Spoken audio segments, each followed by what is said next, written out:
नेपाली समाजका आधारभूत समस्याहरू। 1. वर्गीय समस्या। जसले दिन-रात मेहनत गर्छ ऊ ऋणमा डुबिरहेको छ। एउटा मजदुर आफ्नो रगत पसिना बगाउँदै बनाएको भव्य महलमा कहिल्यै सुत्न पाउँदैन। घाम पानी नछेक्ने झुपडीमा बस्नुपर्छ।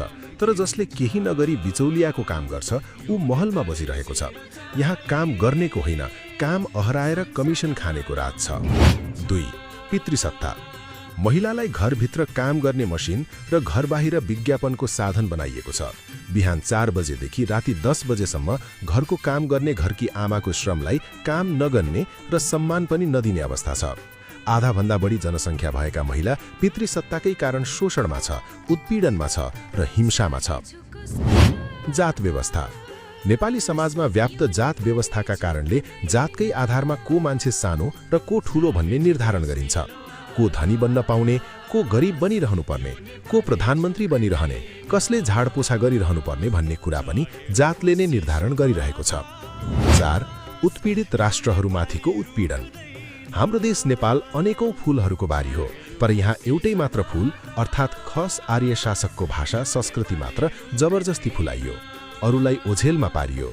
वर्षौंदेखि यहाँका आदिवासीहरूको भूमि, भाषा, संस्कृति र पहिचानलाई एकल जातीय अहंकारवादमा आधारित राज्य सत्ताले निरन्तर अतिक्रमण र उत्पीडन लादिरहेको छ। 5. क्षेत्रीय उत्पीडन। काठमाडौँमा सुविधै सुविधा, तर कर्णाली र मधेसमा सिटामोल नपाएर मर्नुपर्ने अवस्था छ। सिंहदरबारको वरिपरि चिल्ला सडक छन्, तर हुम्ला र जुम्लामा नुन चामलका लागि हेलिकप्टर पर्खनुपर्छ। 6. साम्राज्यवादी शोषण। नेपाल नाममा त स्वतन्त्र छ, तर हाम्रा महत्त्वपूर्ण निर्णय विदेशी शक्तिको इशारामा गरिन्छन्। कोशी गण्डक सम्झौता र अहिलेको एमसीसीलाई हेरे पुग्छ।